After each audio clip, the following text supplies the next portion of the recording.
Então hoje as pessoas não querem passar por situações difíceis. Ah, eu não mereço passar por isso. Deixa eu te falar uma coisa. Não é sobre merecimento, é sobre propósito. Então você acha que Deus te dá porque você merece? Ou Ele te põe numa luta horrível porque você merece? Essa não é a mente de Deus. Deus não está te dando dor porque você merece e nem está te dando coisas boas porque você merece. Ele tem propósitos. E cabe a nós fazer o quê? Respeitar esses propósitos e aprender com eles. Eu falei aqui domingo, eu vou repetir. Deus não está preocupado se você vai dormir hoje chorando, feliz, se você vai ficar de beiço com Ele, ou se hoje você vai ficar chateado ou não, não. Deus não está preocupado se você está chateado hoje. Deus está preocupado como é que você vai chegar na presença dEle. Então Ele está trabalhando um filho para um propósito. Ontem me perguntaram lá no Instagram, né? Sobre filhos, sobre casamento, sobre ministério. E eu coloquei lá algumas respostas, né? Como as pessoas são extremamente imediatistas, e às vezes a gente só quer resolver o problema de hoje, nós não estamos tendo uma sabedoria para construir coisas para o futuro. Então, muitos pais hoje estão perdendo essa guerra de influência que o mundo exerce na sua casa. Então veja bem, a internet quer meus filhos, os amigos querem meus filhos, a TV quer meu filho, só que eu também quero meu filho. Então nós estamos em guerra. Nós estamos em guerra. O Espírito Santo de Deus, ele é o Espírito da sabedoria. Então, eu só vou perder essa guerra se eu me desviar do Espírito, porque o Espírito vai dar sabedoria. Então, veja bem, olha o que Deus está construindo em nós. Humildade, pessoas quebrantadas, irmão. Pode bater que eu estou na presença de Deus. Pessoas que só querem a vontade do Pai. O Pai procura quem? Quem que o Pai procura? Os verdadeiros adoradores. Gente, guarda isso. O Pai procura os verdadeiros adoradores. Ele não está procurando os verdadeiros cantores. Ele não está procurando os verdadeiros pregadores. Ele não está procurando os verdadeiros teólogos. Ele está procurando os verdadeiros o quê? Adoradores. Então vamos lá. Então não sou eu que tenho que procurar adorador. Quem procura adorador é Deus. Eu tenho que ser o adorador. E o adorador não é quem canta no culto. A mulher do poço não estava cantando. O verdadeiro adorador é aquele que no seu coração ele está querendo o tempo inteiro agradar a Deus. O tempo inteiro. Então, ele não tem momentos de adoração. Ele é um adorador. E eu vou te falar uma coisa, não tem como ser um adorador sem humildade. Não tem como sem ser uma pessoa quebrantada. Então o Senhor está trabalhando isso em nós nesses dias. Eu sei que são dias, querido, não tem jeito. Deus vai tratar o nosso orgulho. E eu quero que Ele trate mesmo. Eu quero que Ele trate o meu orgulho. Eu quero que Ele trate toda soberba, toda arrogância. Eu não quero perder minha vida com Deus por uma besteira da minha carne. Pelo meu ego, eu vou ficar defendendo o meu ego e vou perder uma vida linda com Deus. Eu vou perder a cura da minha família porque eu não quis perdoar uma pessoa. Eu vou perder o futuro maravilhoso porque eu quero defender minha posição. Eu não. Isso é uma tremenda de uma falta de sabedoria. Então o Senhor está falando para nós, humildade e a sabedoria. E a sabedoria, ela é uma chave poderosa.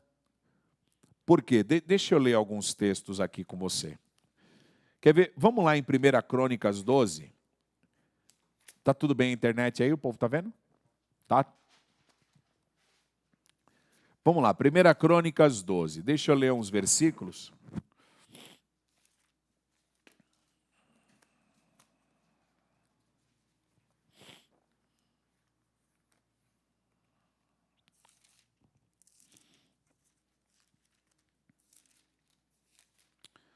Vamos lá aqui. Põe no versículo 32. A gente já leu várias vezes isso aqui, mas vamos ler de novo hoje, que tem algo a mais aqui para a gente meditar. Vamos lá. Então nós estamos falando de dias de provação. Já falamos de humildade, agora estamos falando de sabedoria. 1 Crônicas 12, 32 diz assim: dos filhos de Isacar, conhecedores da época, para saberem o que Israel devia fazer, 200 chefes e todos os seus irmãos sob suas ordens. Vamos lá. A tribo de Isacar, ela carregava uma sabedoria específica. É uma capacidade do Senhor de conhecer os tempos. Veja bem, isso aqui é diferente do dom de profecia. O dom de profecia é quando Deus nos revela o que vai acontecer. Preste atenção nisso. Profecia o que é? Deus está me revelando o que vai acontecer. A sabedoria é diferente. O que é a sabedoria? A sabedoria é o que eu vou fazer e como vou fazer até acontecer e quando acontecer. Então veja bem, se você tiver uma profecia na tua vida, mas não tiver sabedoria, você não vai conseguir transitar nesse espaço de tempo. Então, entre a palavra liberada e o cumprimento da palavra, esse espaço de tempo aqui de vida, ele é fundamental para a profecia. Por quê? Porque nós vamos ter que cumprir o desígnio de Deus nesse espaço de tempo. Então, eu já recebi palavras que elas não se cumpriram. Porque elas tinham um prazo. Por que essa palavra não se cumpriu na minha vida? Porque o meu posicionamento foi errado, eu não tive sabedoria. Às vezes a gente acha que é assim, Deus ele está falando, filho, eu vou te dar tal coisa. Aí, ai, Deus vai me dar, que bom. Aí passa 1 ano, 2 anos, Deus não deu nada. Aí eu fico frustrado com Deus, chamo o profeta de mentiroso, falo que o profeta estava na carne, ele profetizou que ia acontecer isso na minha vida, e não aconteceu. Veja bem, a profecia é a vontade de Deus. A sabedoria vai te dar o comportamento correto para construir essa promessa na tua vida. Então, Deus te dá uma família. Se você não tiver sabedoria, tua casa vai cair. Fato. Você manter uma família na rocha, uma família forte. Querido, isso não é para qualquer um, não. Por que não tem faculdade de família? Porque o homem natural não sabe. Você pega os grandes pensadores. A maioria dos pensadores morrem sozinhos. Morrem sozinhos. Pegue como é o fim da vida. O fim da vida dos filósofos, dos poderosos. O cara casa 5 vezes. Ele sabe ganhar dinheiro, mas não sabe edificar uma casa. Então ele não é sábio. Ele tem uma determinada habilidade. Então ele tem habilidade para ganhar dinheiro. Ok. Só que habilidade sem sabedoria não deixa a casa em pé. O nosso desafio qual é? Edificar, construir. Lá em Gênesis, a primeira coisa que Deus fala para Adão qual é? Sede fecundo. Cresça. Se multiplique. Então, Deus nos deu a missão de crescer. Deus nos deu a missão de nos multiplicar. Multiplicar não é pôr filho no mundo. Porque pai não é quem põe no mundo, pai é quem forma. Paternidade é formar alguém. Não é pôr no mundo. Pôr no mundo é fácil, irmão. Você tem relação sexual, engravidou, daqui 9 meses, pôs no mundo. Você já percebeu que qualquer bicho faz isso?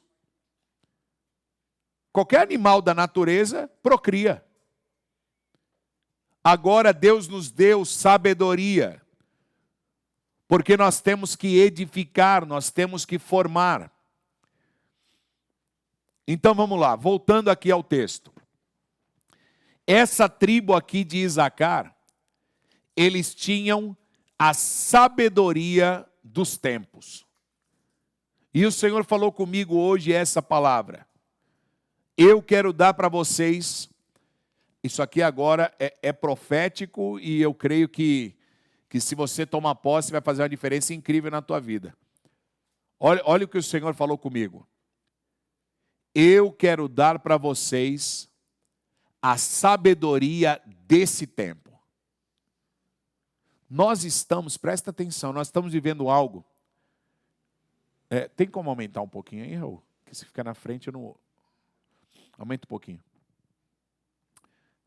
O Senhor tem nos dado essa chave para entender que esse tempo agora é um tempo novo. E Deus quer nos dar o quê? A sabedoria desse tempo.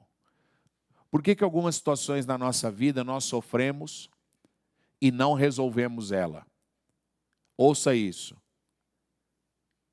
Nós entramos em situações na nossa vida que se eu não tiver a sabedoria de Deus para aquele tempo, eu não vou conseguir vencer naquele tempo. Então, por isso que o Senhor fala, achegai-vos a mim e eu me chegarei a vós. Porque se nós não nos achegarmos a Deus, nós não vamos ter a sabedoria de cada tempo da nossa vida. Então, você não sabe o que Deus está querendo fazer agora. Então a gente só vive. A gente vive, vai esperando as coisas acontecerem. De vez em quando tem uma bênção aqui, uma bênção acolá. Vamos tocando o barco. Não, querido, Deus não te chamou para tocar o barco. Ele é um Deus de começo, meio e Ele tem fim, Ele tem propósitos. Então, a falta de sabedoria, ela tem nos custado muito caro. Porque quando eu não tenho sabedoria, como a tribo de Isacar, eles tinham o entendimento do tempo espiritual. Não é tempo, não é que eles eram clima-tempo. Eles não eram repórter, amanhã vai chover, não.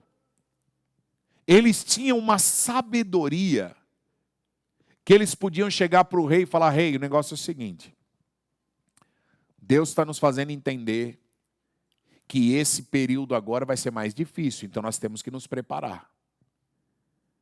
Então eles recebiam de Deus o quê? A sabedoria para cada situação. Pega isso agora aí no teu espírito. Eu declaro em nome de Jesus, o Senhor vai te dar a sabedoria desse tempo. Do tempo que a humanidade está vivendo e do tempo que Ele tem para você individualmente. Chegou a hora, irmão, de você saber que tempo Deus tem para a tua vida. O que o Pai está querendo fazer agora na tua vida. E onde eu me encaixo nesse mundo? Quem sou eu no meio dessa pandemia? Quem sou eu no meio dessa crise? Quem é a minha família? Se você ler a Bíblia, você vai prestar atenção que os homens incríveis da Bíblia, um era pescador, a outra era dona de casa, o outro era agricultor, o outro era pastor de ovelhas. Sabe quem eram? Pessoas normais fazendo coisas normais. Mas que num dado momento, eles entenderam o tempo de Deus.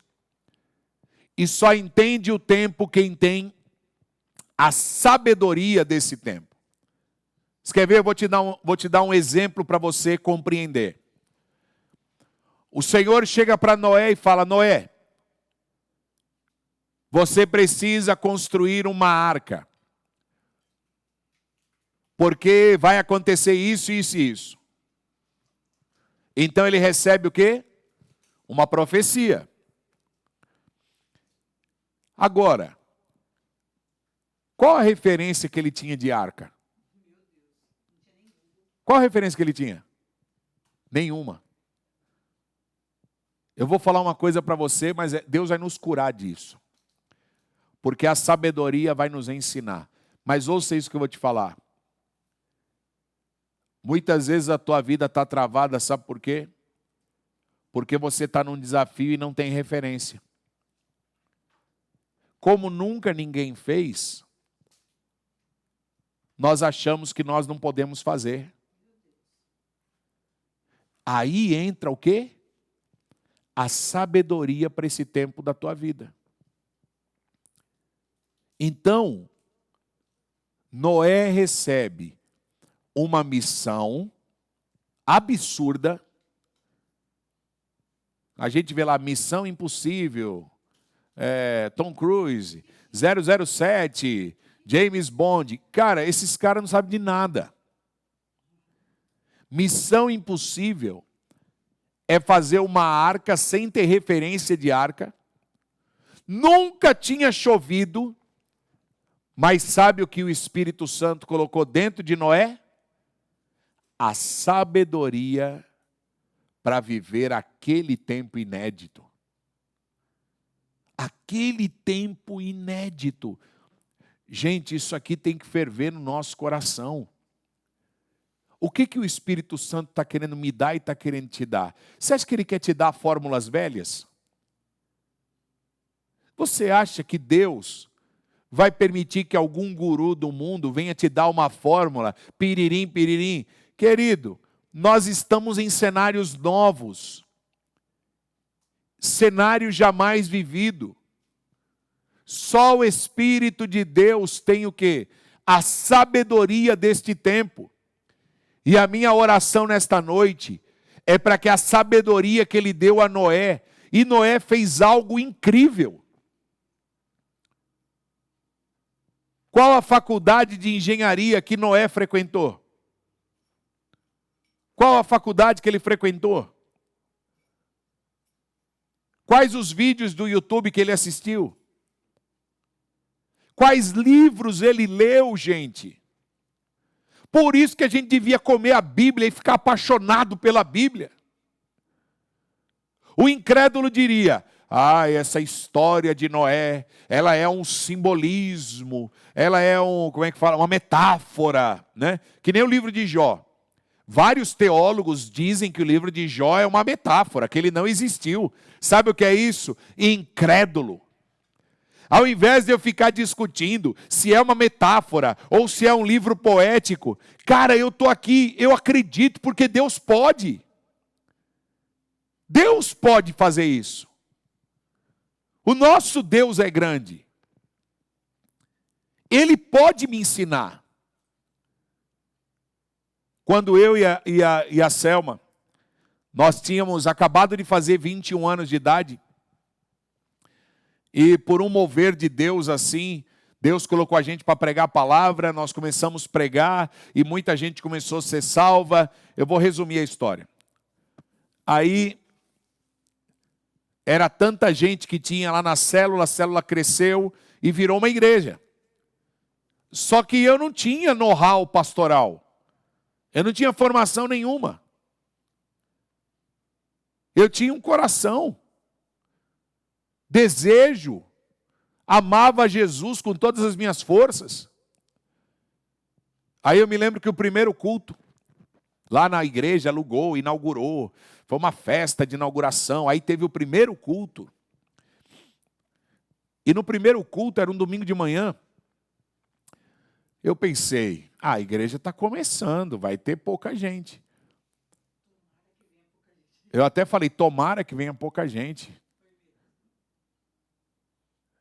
Primeiro culto, a igreja lotada. Eu pensei comigo, o que esse povo está fazendo aqui? Me deu um medo, me deu uma tremedeira, me deu vontade de parar com tudo. Aí eu me lembrei de uma oração que eu tinha feito. Eu falei assim, Senhor, o bispo falou que eu sou muito novo para assumir igreja, e eu concordo. Eu conversando com Deus, né? Eu não tenho formação, a gente não era nem casado. Falei, Jesus, nós somos 2 meninos. Mas eu vou ser ousado. Senhor, se for para colocar alguém lá que ame aquelas pessoas menos do que a gente ama, então faz o seguinte, ensina que a gente aprende. Me ensina, eu quero aprender. E Deus ouviu essa oração. E Deus nos colocou lá. E Deus foi nos dando. A gente errou muito, lógico. Nós aprendemos fazendo. Eu não aprendi numa sala de aula, irmão. Eu aprendi voando. Eu aprendi no campo. Eu aprendi na vida, andando com Deus. E eu não me envergonho disso, sabe por quê? Porque os homens da Bíblia aprenderam fazendo. Como é que Noé aprendeu a fazer a arca? Fazendo. Cortando madeira, errando o tamanho, desenhando de novo, medindo. Até que depois de 100 anos o cara construiu a arca. Mas ele fez algo inédito, sabe por quê? Ele recebeu a sabedoria daquele tempo. Você quer ver outro exemplo? Pegue José. E Deus mostrou para ele 7 anos de fartura, 7 anos de fome. Ele poderia ter pego a profecia e ter feito o quê? Vou para casa dormir. Você sabe o que a falta de sabedoria faz conosco? A gente ouve uma palavra séria de Deus e não pedimos a sabedoria para viver aquele tempo. Então, José recebe uma profecia, mas agora ele precisava do quê? Sabedoria para administrar o Egito. Então Deus deu para ele a estratégia, olha, construa celeiros, divida todo ano a tal parte. E ele foi criando uma estrutura que em 7 anos de fome ninguém passou fome. Veja bem, um homem sábio salvou a humanidade da fome. Sabe o que é isso? A sabedoria do tempo. Deixa eu te falar uma coisa. Nós estamos patinando em algumas coisas, por quê? Está nos faltando a sabedoria desse tempo. Então veja, o que está influenciando as pessoas hoje? São os sábios? Não. Quem está influenciando? Os manipuladores? A mídia dominada por Jezabel? Espírito de Jezabel manipulando a mídia? Comunismo, marxismo, culturas caídas, falidas, humanas, gerando e exercendo influência ganância, arrogância, orgulho, internet manipulando crianças, TV manipulando. Por quê? Porque os sábios, cheios do Espírito, não estão entendendo o tempo deles. Veja bem, querido, esse é teu tempo, porque Deus te colocou nessa geração. Nós precisamos dar uma resposta para o Pai. Deus não quer que você faça tudo de qualquer jeito, mas Ele tem a sabedoria para você fazer o que Ele espera de você nesse tempo. Há uma sabedoria de Deus para a tua família, querido. Há uma sabedoria de Deus para a gente prosperar nesses dias. Nós precisamos de recurso para fazer o bem, para enviar missionários, para criar bases, para socorrer o órfão, a viúva, o estrangeiro. Os sábios desse tempo vão ajuntar como José ajuntou no Egito. Então veja bem, sabe quem está ganhando muito dinheiro agora na crise? Os astutos. Porque os filhos das trevas são mais astutos do que os filhos da luz. Querido, em nome de Jesus, eu oro nesta noite para que o teu interior seja desbloqueado, para que as tuas neuras, crises, medos, traumas fiquem para trás. Em João capítulo 5, tem 3 coisas que eu quero terminar falando para você. 3 coisas muito importantes. A primeira, Jesus fala para o paralítico: queres ser curado? Nós precisamos hoje dessa sabedoria para responder para Deus. Jesus está te perguntando: você quer resolver esse problema? Você quer fazer a diferença? Você quer que eu te levante? Você quer ser feliz mesmo? Você quer ajudar pessoas? Quer ou não quer? Você quer ou não quer? Nós precisamos dar respostas verdadeiras para Jesus. Eu acredito numa coisa. Tem muitas coisas que Ele não nos dá, porque a nossa resposta não é verdadeira.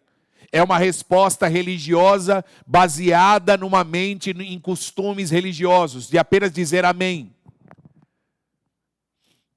Eu fiz uma oração sincera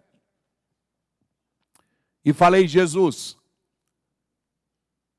eu não sei ser pastor, mas se o Senhor puder, se o Senhor quiser, o Senhor me ensina, eu quero aprender. Aí no primeiro culto eu estava morrendo de medo, e eu ouvi o Senhor falando comigo assim: a partir de hoje, você é o pastor e eles são as ovelhas.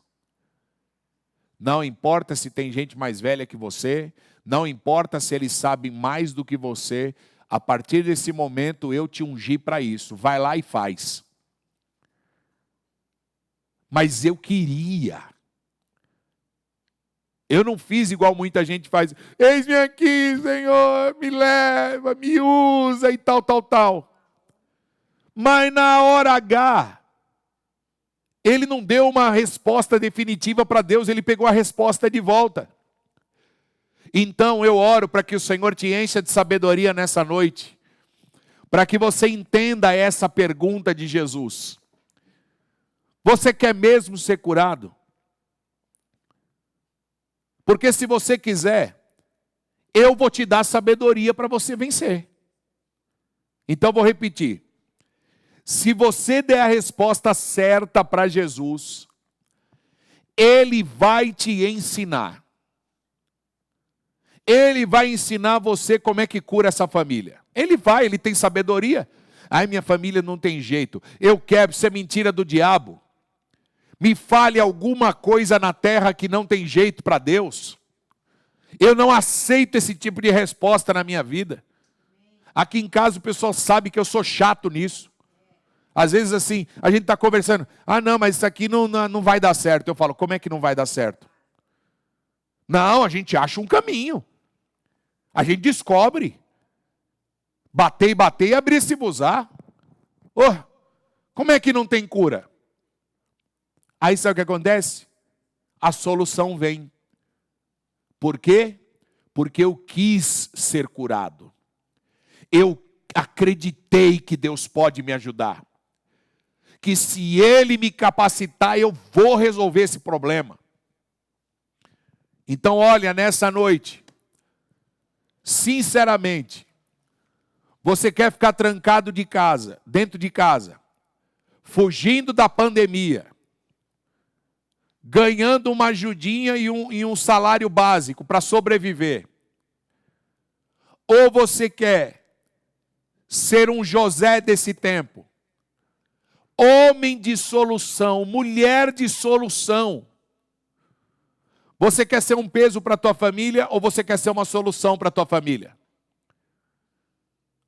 Você quer ficar chorando ou você quer dar risada? Querido, eu prefiro dar risada do que chorar. Eu gosto de chorar quebrantado. Eu amo chorar na presença de Deus. Eu amo. Eu choro, eu me rasgo. Mas é o seguinte, eu ainda prefiro rir do que chorar. O que você quer, irmão? O Espírito Santo está aí agora chacoalhando você. Ele está agora confrontando a tua alma. Ele está te mostrando que é Ele que está falando com você nessa noite. É Ele que está te perguntando o que você quer. Me responda. Me responda. Aí o paralítico, mas Senhor, é que não tem ninguém que me ponha quando a água se move. Aí Jesus viu que ele queria ser curado. Aí o Senhor diz: levanta, toma teu leito e anda. Sabe o que me chama a atenção aqui?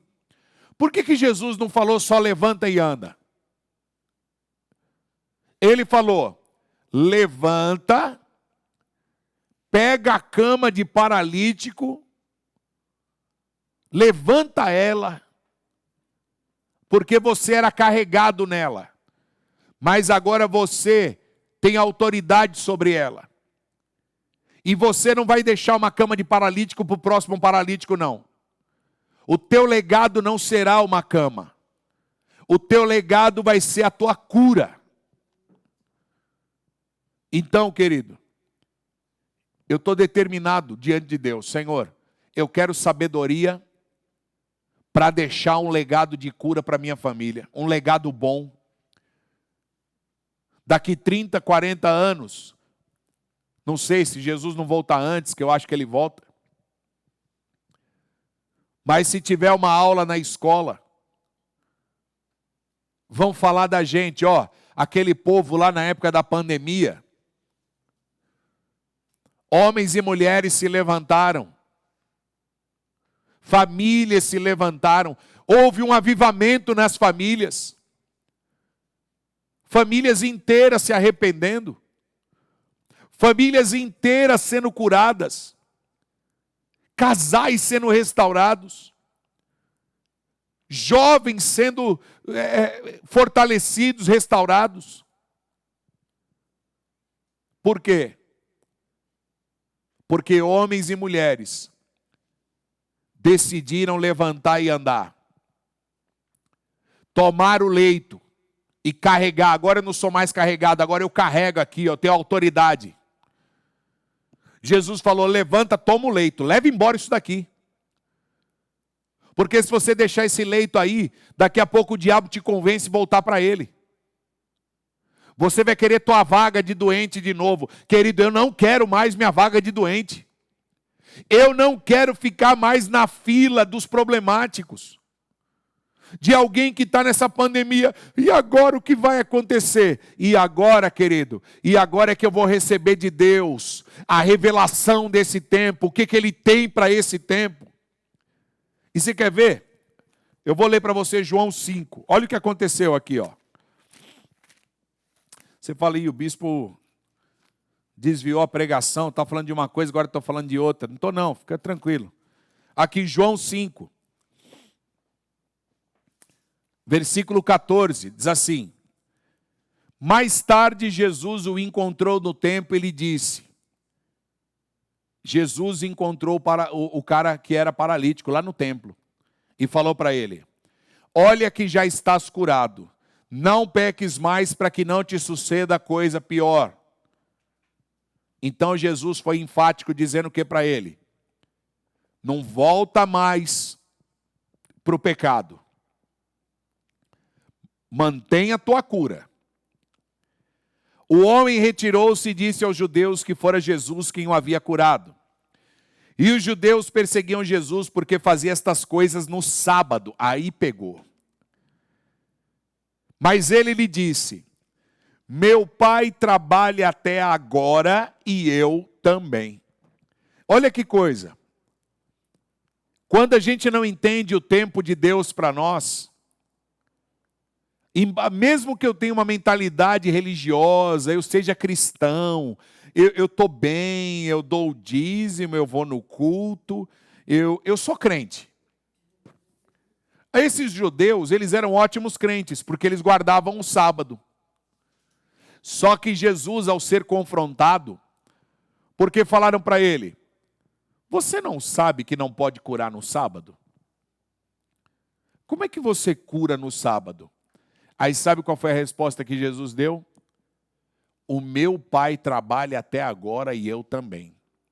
Esse até agora, essa expressão, ela fala do momento. É como se Jesus estivesse dizendo assim, Jesus estava respondendo para eles assim: o meu pai está fazendo uma obra agora, e eu estou participando do que ele está fazendo. Ele estava querendo dizer o seguinte: o meu pai não está de folga no sábado. Ele está amando. Ele quer curar pessoas. Então, fala do momento imediato. E o que eu estou querendo dizer com isso é o seguinte: é que às vezes você tem um hiato na tua vida, a gente tem, né? Que são momentos de silêncio. Parece que é o momento que a gente se perdeu. O que é isso? Eu me desconectei do que o Pai está fazendo. Você pode falar assim: não, eu estou num tempo na minha vida, eu estou num tempo mais silencioso, eu estou num tempo mais de entender o que Deus está fazendo. Presta atenção. Esse tempo é teu, não é de Deus não, viu? Quem resolveu ficar mais quieto foi você.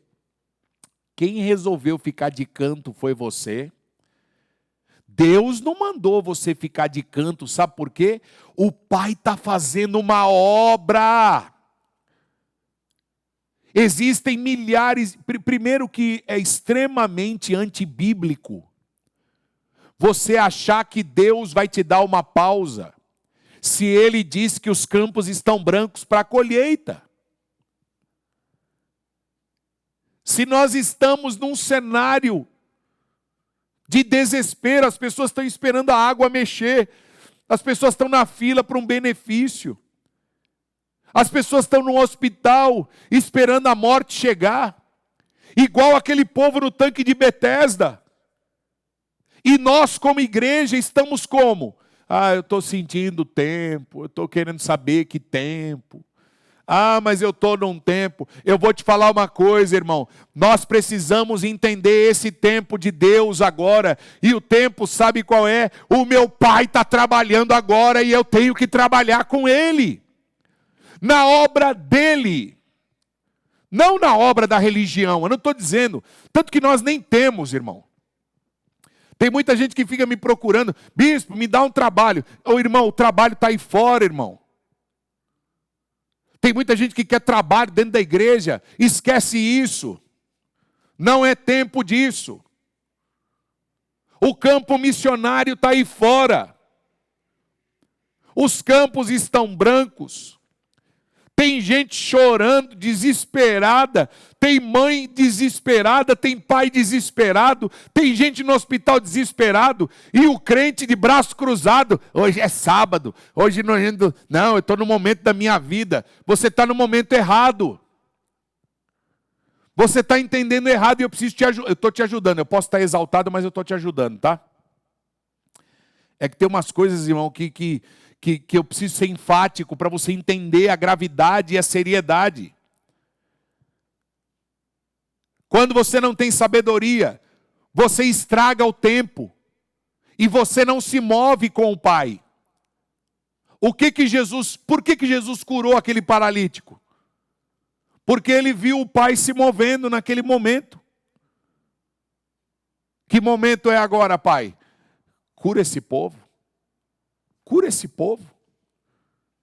E Jesus ia se movendo e curando, e quer ser curado, e saiu, e foi se movendo. Eu quero orar simples. Eu quero orar pela nossa comunidade, pelo amor de Deus. Vamos nos mover em amor. Esse é o tempo de Deus. Agora deixa eu te falar uma coisa. As pessoas mais problemáticas são as que não têm sabedoria para viver o tempo certo de Deus. E aí você se movimenta errado no tempo. Porque Deus falou, construa uma arca. E você quer construir um avião. Esse é um tempo agora de repartir, de orar, de ministrar, de ganhar almas. Se tu uma bênção. Então Jesus responde para eles. Vocês não estão entendendo o tempo. Ah, mas hoje é sábado. Não, mas eu não estou no tempo religioso. Eu estou vendo o que o meu pai está fazendo. Então Jesus, ele tinha o quê? A sabedoria do tempo. E eu posso falar isso em vários textos. Vários. Quando Judas molha o pão com ele, ele fala, Judas, vai depressa, já deu a hora. Jesus sabia de tempo, ele entendia. É a sabedoria de cada tempo. E a minha oração nesta noite é para que você ponha o teu joelho no chão, pega a tua Bíblia, se rasga na presença do Pai, pega caderno, pega caneta, gaste tempo com Deus, irmão. Gaste tempo na presença dEle. Converse com pessoas sábias que têm o Espírito Santo. Converse com homens de Deus e mulheres de Deus que já andaram mais do que você. Procure os sábios como referência. Aleluia.